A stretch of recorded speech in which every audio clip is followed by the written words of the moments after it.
Namaste, I am Suman Yadav, Faculty of Commerce and Management in Department of Faculty of Law and Management in Jayoti Vidyapeeth University. In previous lecture, as we have learned about the meaning of financial management, goals and objectives of financial management, scope of financial management and importance of financial management. So today we will start from finance functions and we will continue the two profit versus wealth maximizations. So let's start. Finance functions.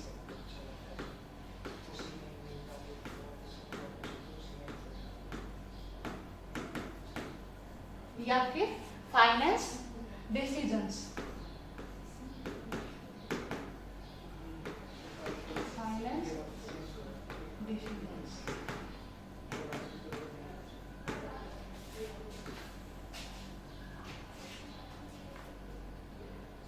देखो, किसी भी firm की value है वो majorly तीन functions पे depend करती है. तो वैल्यू ऑफ फर्म क्या होती है? Value of firm is equal to functions of I, D, F. Now I stands for investment decisions. Investment decisions.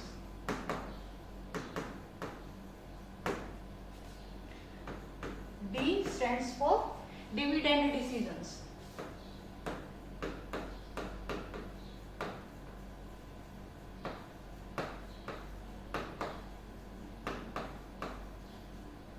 And F stands for financing decisions.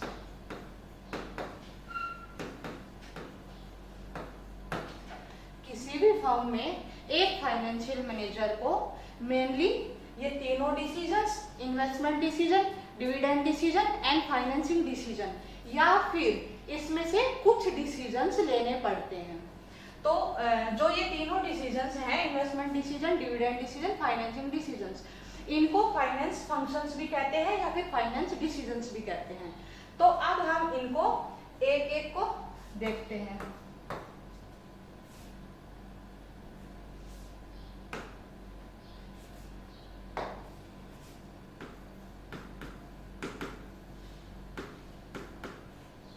Finance functions.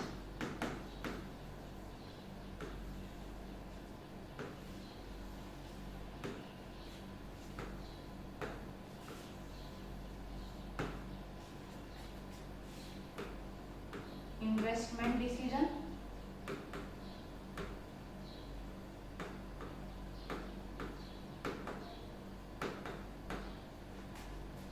Financing decision,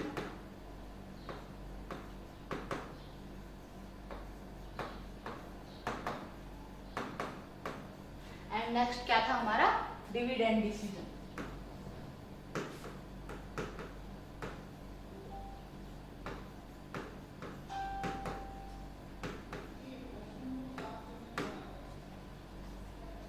देखो, जो हमारा first है investment decision,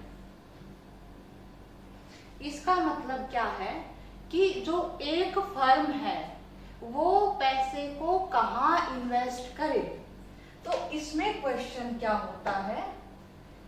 where to invest the fund. Where to invest the fund. Financing decision में क्या होगा कि from where we have to raise the fund, कि पैसा हम कहां से उठाएं. तो इसमें जो मेन जो क्वेश्चन का आंसर दिया जाता है वो क्या है? From where we have to raise the fund.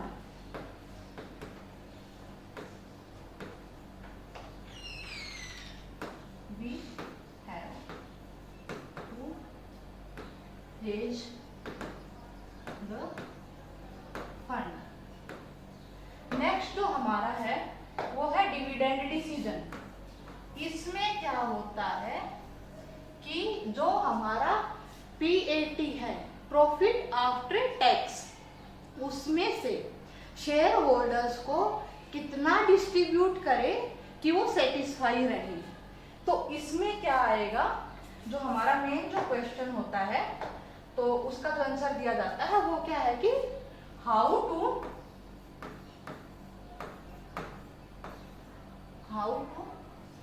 Appropriate, how to we can say appropriation की जगह या फिर distribute, how to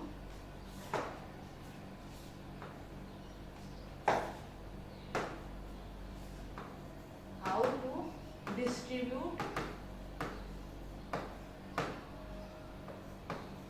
the profit after tax। Okay, अब हम इनको वन बाय वन इनका और डिटेलिंग देखते हैं थोड़ा। तो हमने देखा इन्वेस्टमेंट डिसीजन, इसमें क्या देखा कि कहाँ पे हम पैसा लगाएं। तो कोई भी एक फर्म होती है या ऑर्गेनाइजेशन लगा लो जिसमें हमें पता है सभी के पास जो रिसोर्सेज हैं वो लिमिटेड होते हैं, तो उनको कैसे प्रॉपर वे में यूटिलाइज करा जाए कि उससे हम बेस्ट रिटर्न ले सकें। तो कहाँ पे हम इन्वेस्ट, एक फर्म कोई भी है वो कहाँ पे इन्वेस्ट कर सकते हैं, या तो वो फिक्स्ड एसेट्स में इन्वेस्ट करेगी या फिर करंट एसेट्स में, fixed assets and current assets.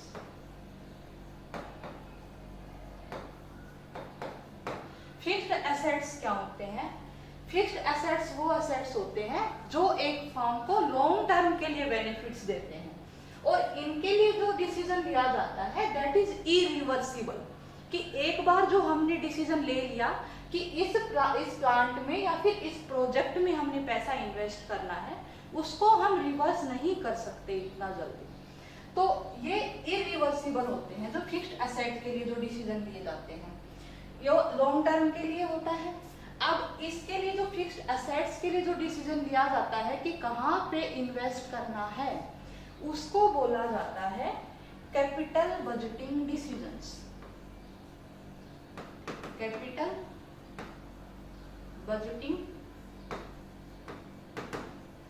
Decisions. अब एक फर्म को फिक्स्ड एसेट्स में जो डिसीजंस लेने होते हैं वो कौन कौन से हो सकते हैं, क्या क्या डिसीजन लेने होते हैं? फर्स्ट ये हो सकता है कि जो हमारे पास ऑप्शंस हैं कि हमारे पास ABCDE सपोज हमारे पास प्रोजेक्ट्स हैं, कि उनमें से कौन से प्रोजेक्ट में इन्वेस्ट करें। तो उसके लिए जो टेक्निक्स होती है वो हम बाद में पढ़ेंगे कैपिटल बजटिंग टेक्निक्स में। फर्स्ट हम देखते हैं कि जो इन्वेस्टमेंट डिसीजन में फिक्स्ड एसेट्स में जो डिसीजन लिया जाता है कि उसमें क्या क्या ऑप्शंस होते हैं, कौन कौन से डिसीजन लेने होते हैं। तो पहला जो क्या है कि इन विच एसेट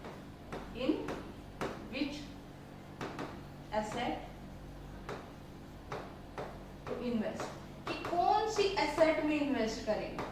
ABCDE हमारे पास ऑप्शंस हैं, इनमें से कौन से एसेट में इन्वेस्ट करें। उसके बाद सेकंड जो होता है वो होता है कि टू बाई और ऑन लीज, कि हम जो है कोई मशीनरी सपोज कोई या फिर कोई फिक्स्ड एसेट्स, एक मशीनरी का एग्जांपल ले लेते हैं, कि उसको हम खरीदे या फिर लीज पे ले, किसमें हमें ज्यादा बेनिफिट होगा। अगला क्या हो सकता है कि टू प्रोड्यूस और आउटसोर्स, कि हम जो है हम खुद से प्रोड्यूस करें, खुद से बनाएं, या फिर हम आउटसोर्स करें, बाहर से कहीं से लें। इसमें फोर्थ क्या आएगा? फोर्थ क्या होगा इसमें इन्वेस्टमेंट डिसीजन में जो फिक्स्ड एसेट्स के रिगार्डिंग लिया जाता है कि हम किसी फर्म को अक्वायर करें, टू अक्वायर, कि अक्वायर करें वो हमारे लिए बेनिफिशियल होगा या नहीं होगा। होता है कि टू मर्ज, कि किसी भी और फर्म्स के साथ हम मर्ज करें, उसमें हमें ज्यादा फायदा है, या फिर हम जो खुद से जो अपना काम कर रहे हैं उसमें ज्यादा फायदा है। तो इन्वेस्टमेंट डिसीजन में फिक्स्ड एसेट्स के रिगार्डिंग, और हम कह सकते हैं कि कैपिटल बजटिंग डिसीजंस के रिगार्डिंग ये हमारे पास ये इतने ऑप्शंस होते हैं। नेक्स्ट आता है हमारा करंट एसेट्स। अब करंट एसेट्स को हम वर्किंग कैपिटल डिसीजंस भी बोलते हैं। मेजरली क्या होता है कि करंट एसेट्स का डायरेक्टली एज सच रोल नहीं होता है, लेकिन करंट एसेट्स जो हैं फिक्स्ड एसेट्स को ऑपरेट करने में हेल्पफुल होते हैं। तो जो करंट एसेट्स के रिगार्डिंग जो डिसीजन लिए जाते हैं उनको बोला जाता है working capital decisions. Working capital decisions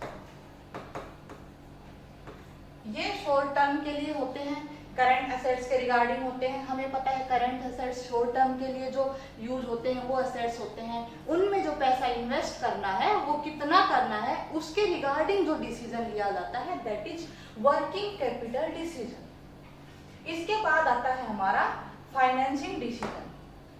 अब फाइनेंसिंग डिसीजन में हमने देखा कि from where we have to raise the fund, अब पैसा कहाँ से आएगा। तो इसमें जो है कंपनी के पास या फर्म के पास दो ऑप्शंस होते हैं कि या तो वो ओन प्रॉफिट जो है उसका खुद का उसको यूज करे, या फिर वो मार्केट से पैसा उठाए। अब मार्केट से जो पैसा उठाती है उसमें फर्म के पास दो ऑप्शंस होते हैं। नंबर 1 शेयर होल्डर्स फंड, कि जो है इक्विटी से जो पैसा उठाती है, और दूसरा होता है बोरोड फंड। बोरोड फंड में क्या आएगा, जो डेट से और बॉन्ड्स से जो पैसा उठाती है वो होता है बोरोड फंड में काउंट होता है। इसमें जो आ जाएगा इक्विटी होल्डर से जो पैसा लिया जाता है इक्विटी। अब फर्म को ये डिसाइड करना है कि किससे कितना पैसा ले। खुद का प्रॉफिट तो उसके पास है और फंड की रिक्वायरमेंट भी मार्केट में जाएगी। मार्केट में क्या होता है कि शेयर होल्डर्स फंड आता है, बोरोड फंड आता है। अब इन दोनों का एक ऑप्टिमम जो बैलेंस करना होता है, ऑप्टिमम जो मिक्स करना होता है एक फर्म को, वो उसके लिए ज्यादा बेनिफिशियल होता है। इन दोनों की कॉस्ट बेनिफिट देखते हुए एक ऑप्टिमम मिक्स बनाया जाता है, जिसको बोला जाता है फाइनेंशियल लिवरेज। इन दोनों का जो कॉम्बिनेशन होता है उसको बोला जाता है फाइनेंशियल लिवरेज। ठीक है। अगला जो फर्म का थर्ड डिसीजन होता है वो होता है डिविडेंड डिसीजन। इसमें हमने देखा कि जो फर्म ने जो पैसा कमाया उसको कैसे डिस्ट्रीब्यूट करें। अब इसमें फर्म के पास दो ऑप्शंस होते हैं कि वो या तो शेयर होल्डर्स को डिस्ट्रीब्यूट कर दे पैसे को, या फिर वो एज ए रिटेन्ड अर्निंग पैसे को रख ले अपने पास। रिटेन्ड अर्निंग जो रखती है उसका यूज करा जाता है फर्म के द्वारा, कभी कोई इमरजेंसी हो गई या फिर फर्म का हमें एक्सपेंशन करना हो, तो इनके बीच का जो डिसीजन लिया जाता है कि कितना पैसा हमने शेयर होल्डर्स को देना है जिससे हमारे शेयर होल्डर्स सेटिस्फाई रहे, और कितना पैसा हमने एज अ रिटेन्ड अर्निंग रखना है। तो इस रिगार्डिंग जो डिसीजन लिया जाता है उसको बोलते हैं डिविडेंड डिसीजन। सो ये हमने पढ़े फाइनेंस फंक्शंस। आगे हम कंटिन्यू करेंगे profit maximisation versus wealth maximisation का जो कॉन्सेप्ट है, उसके बीच में क्या क्या डिफरेंसेस हैं, क्या सिमिलरिटी है, कैसे वो कॉन्सेप्ट ड्राइव हुए। सो इसके बारे में अगर आपको कोई डाउट हो फाइनेंस फंक्शंस के बारे में, जो तीनों फंक्शंस हमने पढ़े, तो आप कमेंट बॉक्स में पूछ सकते हैं। Thank you.